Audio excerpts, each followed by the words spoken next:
नारद जी कहते हैं सब सुलक्षणों से युक्त है आपकी पुत्री, रूप संपन्न, गुण संपन्न, ज्ञान संपन्न, बहुत सब कुछ में ठीक है, स्वास्थ्य भी रहेगी। स्वस्थ क्या, अरे इनका सुमिरन करके लोग पतिव्रता कहलाएंगी, इतनी पतिव्रता होगी ये। दोनों जिस कुल में जाएगी उस कुल का भी उद्धार करेंगी, आपके कुल का तो उद्धार करिए रही हैं बहुत तरीका से, सब कुछ सुलक्षण से युक्त है। थोड़ा सा एक बात है, लक्षण तो अच्छा अच्छा हम कहीं दिए, थोड़ा सा एक बात यह है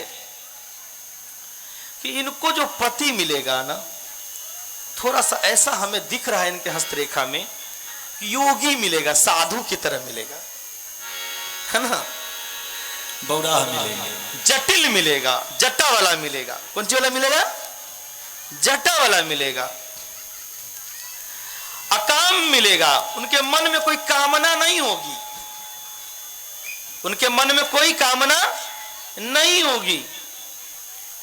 नग्न मिलेंगे, कपड़ा उपड़ा भी सुटपुट नहीं पहनने वाले होंगे, नग्न जैसे तैसे किसी तरह अपना काम चलाने वाले होंगे। तथा अमंगल वेशधारी होंगे, वो सर्प धारण करेंगे, भभूत धारण करेंगे। मिलेंगे तो गोरे, भोला बाबा काले नहीं है, वो भभूत लगा के ऐसा दिखते हैं। आप लोग पढ़ते हैं ना श्लोक में, कर्पूर गौरम करुणावतारम, तो वो कपूर के तरह गोरे हैं। भगवान शिव का शरीर का रंग कैसा है? कपूर के समान गोरे हैं, काले नहीं है। वो तो राम नाम का भभूत लगाकर मस्त रहते हैं काले बने, लेकिन है वो गोरे। वो कुंद इंदु समदेह, भगवान का एक जगह वर्णन आया है, कुंद इंदु के पुष्प, एकदम श्वेत पुष्प होता है, उजला उनके शरीर है उनका दम। इस तरह से कुंद इंदुदर गौर शरीरा उनका शरीर है। ऐसे ये नहीं इंडिकेट करते हैं कि महादेव ही मिलेंगे, कहते हैं ऐसा मिलेंगे इनको पतिदेव, है ना।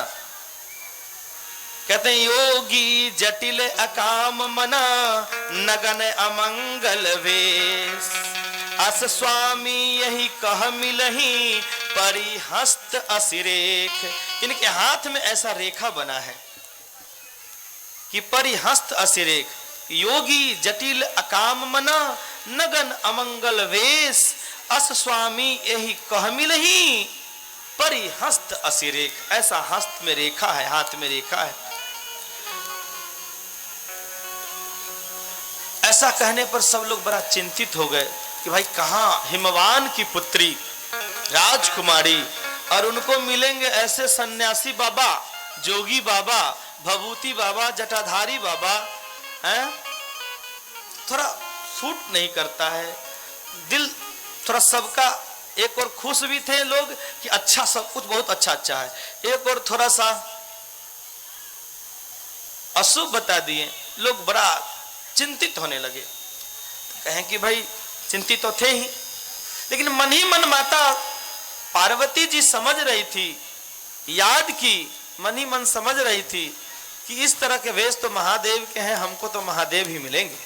लेकिन अपने विवाह की अपनी बड़ाई करना थोड़ा ये सभ्यता के विरुद्ध है, इसलिए माता मन ही मन सचा करके बैठी रही, न बोली, अपना भविष्यवाणी अपने नहीं की कि हमको तो महादेव मिलेंगे, है ना, बैठी रही। तत्पश्चात बहुत सारी बातें चली, माता का प्रेम प्रकट, पिता का प्रेम प्रकट। माता यहां तक बोली कि देखिए भाई, ऐसा घर अगर मिलेगा ना तो हमारी पुत्री का शादी नहीं करेंगे वैसा घर में, हम अच्छा घर में करेंगे, खूब अच्छा घर। कोई भी माता पिता ही चाहते हैं खूब अच्छा घर में करेंगे, है ना। चलिए भाई ठीक है, माता पिता विचार रहे थे। संजोग से एक ऋषि आए, वो ऋषि आकर के माता पार्वती के बारे में फिर एक दिन भविष्यवाणी की कि जिस तरह के पति का संजोग पार्वती को है, अगर शंकर भगवान की तपस्या करे, साधना करे, तो मेरा अनुभव कहता है, नारद जी उतनी ही बात कहकर चले गए थे, वो ऋषि आकर बोले कि मेरा अनुभव कहता है कि इन्हें शंकर भगवान मिलेंगे। तपस्या से ही ब्रह्मा सृष्टि चलाते हैं, तपस्या से ही विष्णु संसार को चलाते हैं, ये सब तपस्या से ही सब कुछ चलाते हैं। तो तपस्या अगर करेगी पार्वती तो निश्चित है कि शंकर भगवान मिलेंगे। भाई शंकर भगवान तो उस समय शादी न करने का संकल्प ले चुके थे। ठीक है, फिर भी पार्वती अगर तपस्या करेगी तो कुछ भी हो सकता है। चलो भाई ठीक।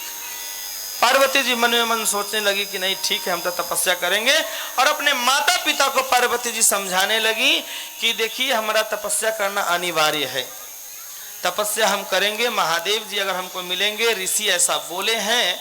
उस समय नहीं प्रकट की, उस समय चुप रही, जानकर भी पार्वती जी यहाँ अब प्रकट करती हैं कि आप लोग इतने दिनों से चिंतित है और महादेव अगर मुझे मिले। उस जगह ऋषि ने एक चीज और कही थी, बात क्या कही थी उन्होंने कि समर्थ के कछु नहीं दोष गोसाई, रवि पावक सुर सरी की नाई।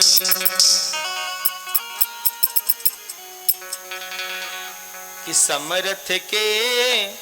समर्थ कहू नहीं दोष गोसाई, रवि पावक सुर सरी की नाई।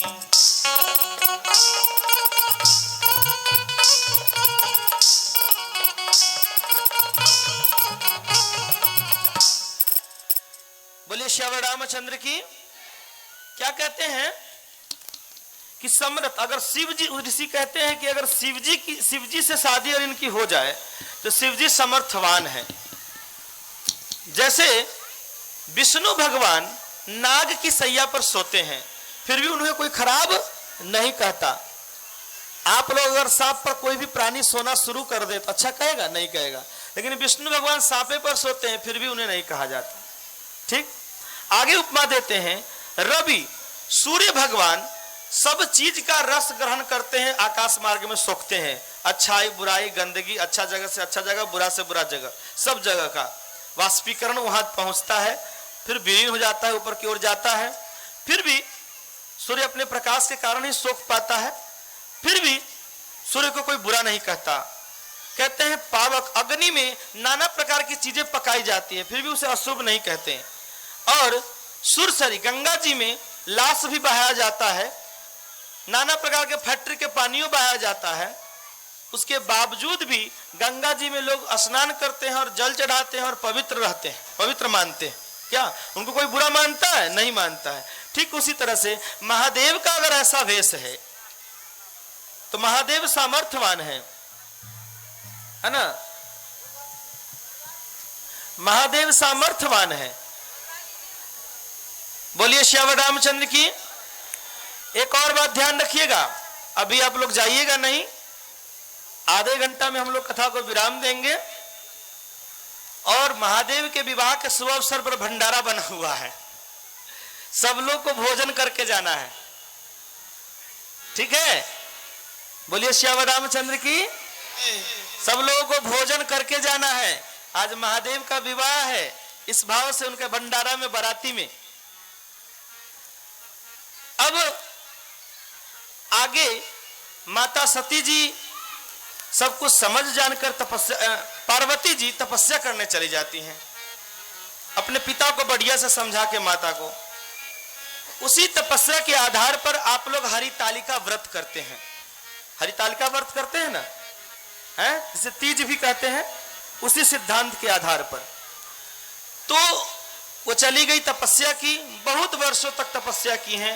तपस्या के बाद महादेव ने उनका परीक्षा लिया है कई बार, ऋषियों को भेजकर। ऋषियों ने यह भी कहा, सप्तऋषि, कि देखो भाई आप शंकर भगवान को क्यों वर बनाना चाहते हैं? बनाना ही है तो भगवान विष्णु को बना लीजिए ना, उनके यहाँ सुख व्यवस्था भी मिलेगा। इंद्र को बना ली, बहुत सारा देवी देवता है, बहुत सारा देवता है, लेकिन महादेव को बनाते हैं, आपको रहना होगा एकदम खंडहर में। आगे नहीं भाई, माता पार्वती कहती हैं कि नहीं, कुछ भी हो जाए, मैं शंकर को अपना मान चुका हूं पति, मेरे गुरु अब बता चुके हैं संत लोग, तो अब हम वही मानेंगे, उन्हीं को पति मानेंगे, वही मिलेंगे तो मिलेंगे।